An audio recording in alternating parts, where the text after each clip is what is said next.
Sir రీసెంట్గా folk actor ఒక person భార్య పెట్టే టార్చర్ వల్ల ఊరేసుకొని చనిపోవడం జరిగింది. సో ఈ భార్యలు వేధిస్తూ మళ్ళీ వాళ్ళ సైడ్ అన్ని చట్టాలు ఉన్నట్టు ప్రూవ్ చేసుకుంటూ మాట్లాడుతుంటారు. సో భర్తలకి ఎలాంటి చట్టాలు లేవా?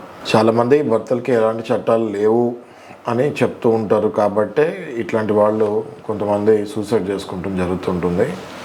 బట్ దయచేసి అర్థం చేసుకోండి, భర్తలకు కూడా బ్రహ్మాండమైన చట్టాలు ఉన్నాయి. ఎక్స్టార్షన్ అని, బ్లాక్మెయిలింగ్ అని, మీ భార్య బ్లాక్మెయిల్ చేస్తుంది అనుకోండి, బ్లాక్మెయిలింగ్ సెక్షన్ వేయచ్చు. క్రూయల్టీ, తనేమైనా క్రూయల్ పనులు చేసినా క్రూయల్టీ కింద వేరే సెక్షన్స్ ఉంటాయి, ఆ సెక్షన్స్ వేయచ్చు. సో భార్యకి ఏంటి అంటే బై వర్చ్యూ ఆఫ్ జెండర్ ఒక స్త్రీమూర్తి కొంచెం మగవాడి కంటే వీక్ ఉండటం వల్ల ఫిజికలీ పోలీస్ అండ ఉండాలి కాబట్టి 498A సెక్షన్ అప్పుడు పెడతాం జరిగింది. అంతే తప్ప భర్తలకి ఏమి సెక్షన్స్ అంటానికి లేవు అని అంటానికి లేనేలేదు. సో మనం ఐపీసీలో తీసుకున్నా, ఇప్పుడు బిఎన్ఎస్లో తీసుకున్నా, చాలా చట్టాలు ఏవైతే వేరే వాళ్ళకి అప్లికబుల్ ఉన్నాయో ఆ చట్టాలనే మనం భార్య మీద అప్లికబుల్ చేసి తీసుకోవచ్చు.